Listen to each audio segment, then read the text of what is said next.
It's cold.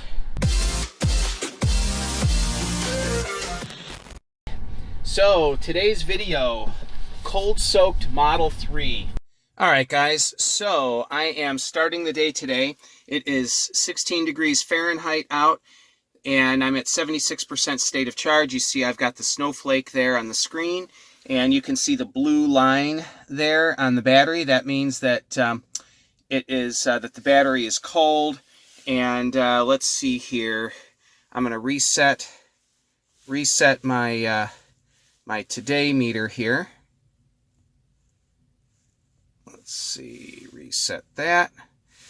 All right, so we're going to go worst case scenario. I'm going to go ahead and turn on the climate control. We'll turn it nice and warm. Turn it up to 75 along with the seat heat. And we'll pay attention to the watt hours per mile and see how we do.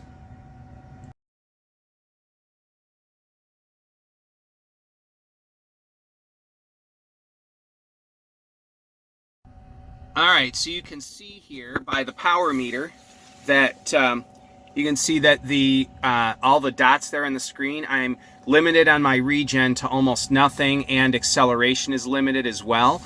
And now with the snowflake on the screen, 16 degrees Fahrenheit. So let's go ahead and get driving and see how the car is. I am freezing. So basically, this video comes about because I did a video last winter about driving the car in 20 below Fahrenheit weather, and a number of people had commented in that video that it was somewhat invalid in that I had the car plugged in all night, and when I got up in the morning I turned the charge on and I turned the cabin heat on to improve my range through the day. And I get it. I totally get it. So I was challenged to do it again, but leave the car cold soaked. Now, I don't know if we're ever going to have weather that cold this winter or not. And wow, I have no regen at all. So what I decided to do is I got up this morning. It was 16 degrees Fahrenheit out, and which is pretty cold. I would say most days for our winter would be 25 degrees Fahrenheit or so, thereabouts. 16 degrees is pretty cold. And being that we have some work, carpentry work being done at our house, I had to use my 220 garage heater, which uses the same circuit as my charger. So I charged my car last night before I went to bed and then unplugged it to turn the heater on overnight. So my car was not plugged in.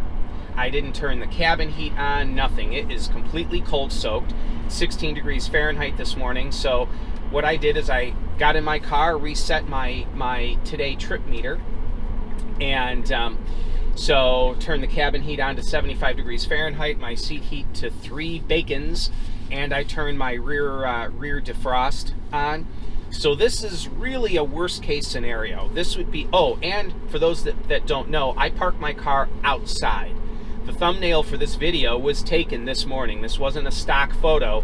The thumbnail on this video was taken in my driveway this morning. This car sat outside all night in single degree temperatures. I got up this morning and it was 16 degrees Fahrenheit, not plugged in, no cabin heat, no nothing.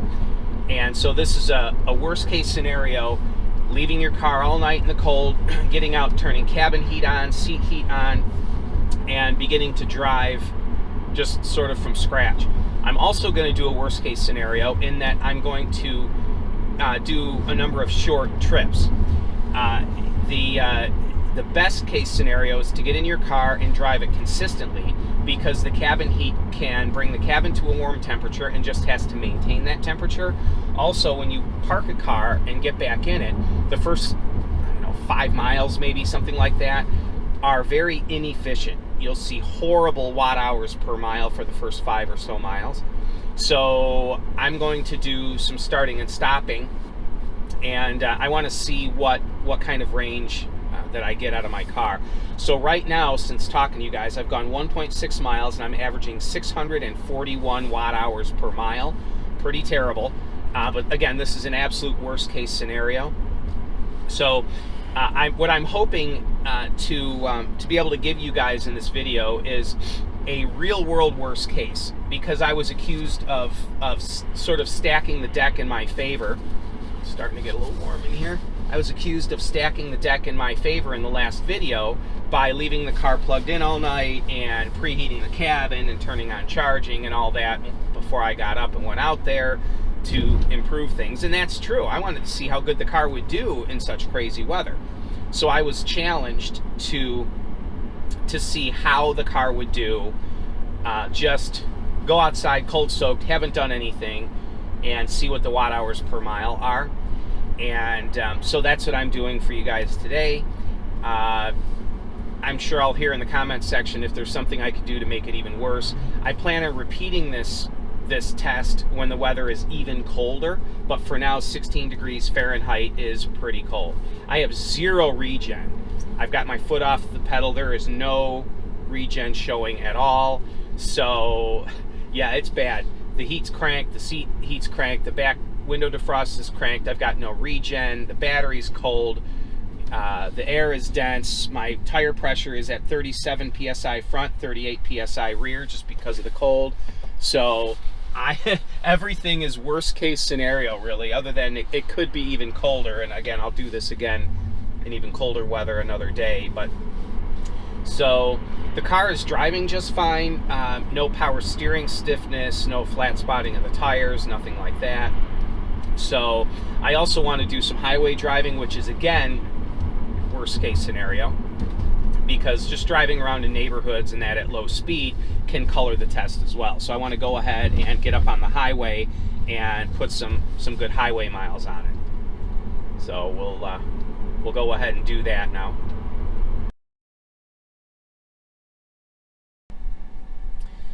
Another interesting thing, as I'm stopped, I can see the black bar, the power consumption bar, moving up just with the climate control.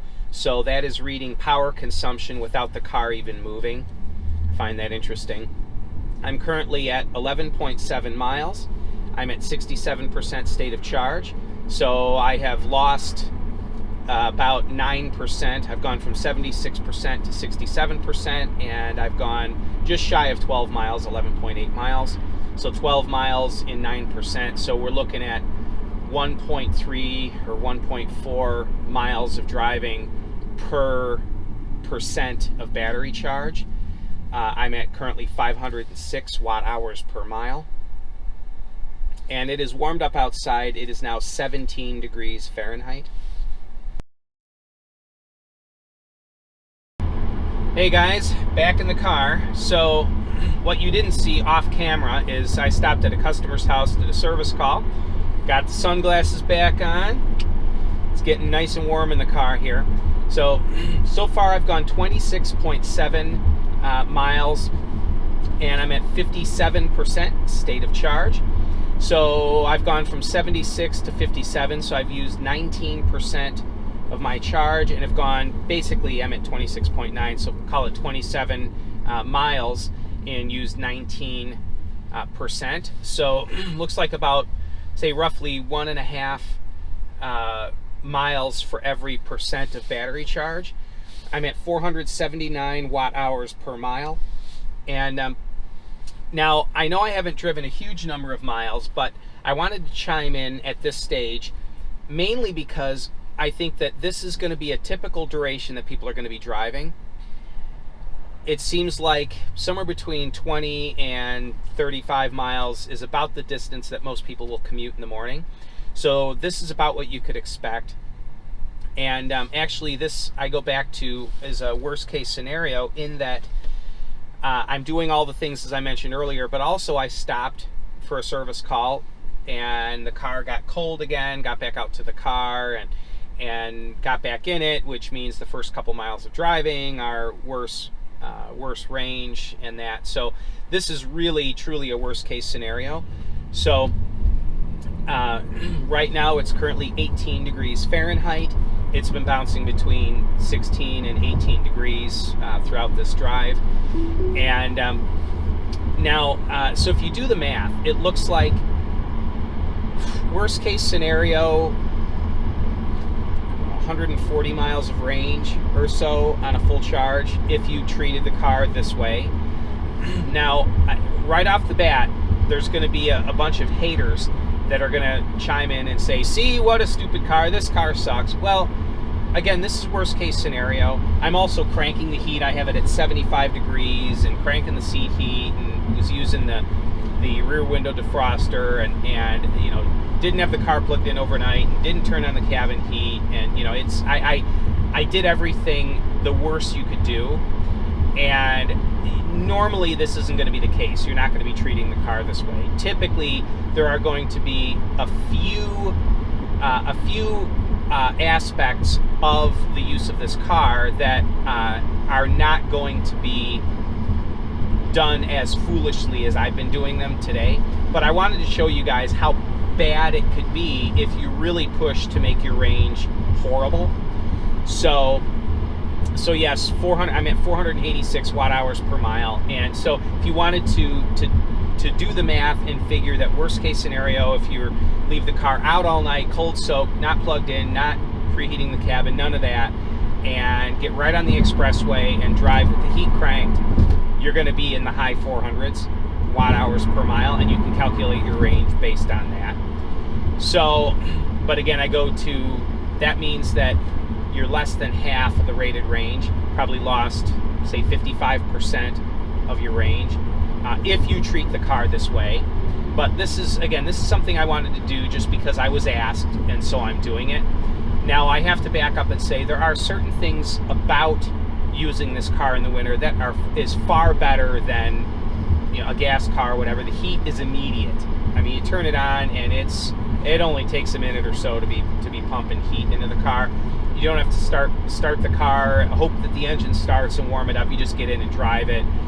You know, I mean, you don't have to stop somewhere and gas up because you've had it, you know, you plug in at home. So the benefits of using this car in the winter outweigh the drawbacks. But it is true that if you don't have the car plugged in all night, you don't preheat the cabin, you don't condition the battery by telling it to charge in the morning, you just get into a cold-soaked car after all night sitting, and you get in it, you are going to lose about half your range in the winter. So just something to bear in mind. But you know, this car has over 300-mile range, so who's going to need more than 140, 150 miles in a day anyway? So there's that.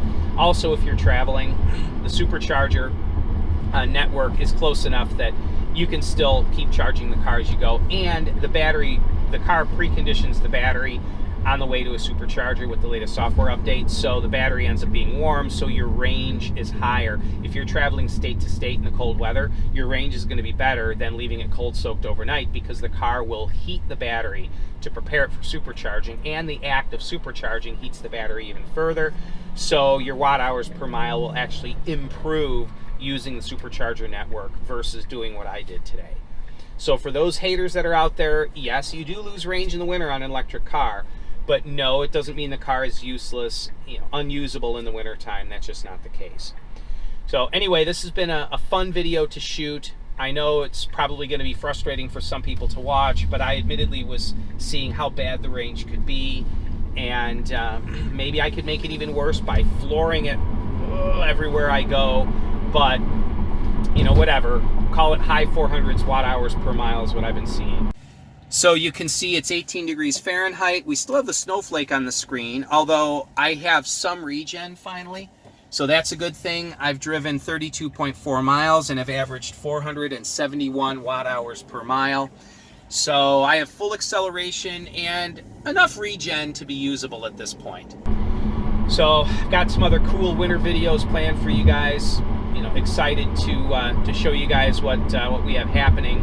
And we are really close to getting another electric car for the channel, so keep your eye open for that.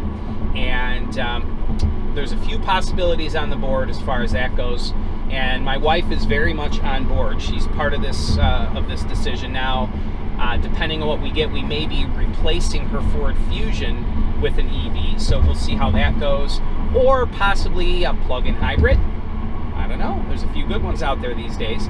But she is, when I got this car, my wife was, not that she wasn't on board with electric, she was fine with it for me. But for her, she just wasn't quite there.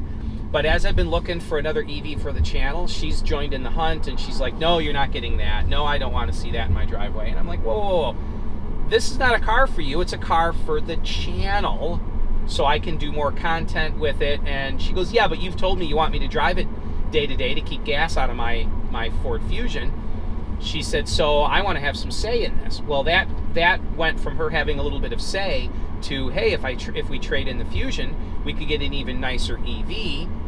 And I said, well, what about your car when you want to travel out of state? And I'm using the Tesla for work.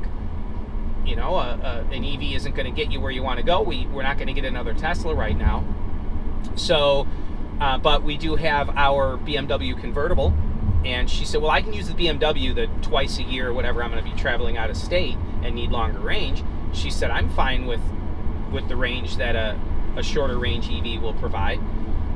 So then, you know, we've also been looking at plug-in hybrids as well, that she could get her, you know, 50 or whatever miles of driving in a day, electric only, and still have the engine for going on longer trips.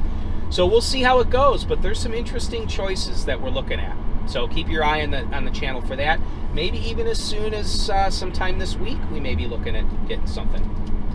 We'll have to wait and see. Anyway, I'm excited to show you guys that. And yeah, cool stuff coming. Ceramic coating of the car and paintless dent removal. Just a whole bunch of videos coming up. So thanks a lot, guys. Go ahead and give me a thumbs up. Like and subscribe if you haven't done so already. I'm on my way back home right now to work on screen mount kits to be shipped. We've got a boatload going out today. And yep, everything's kind of rolling right along. So thanks, guys. Have yourselves a great day. Bye-bye now.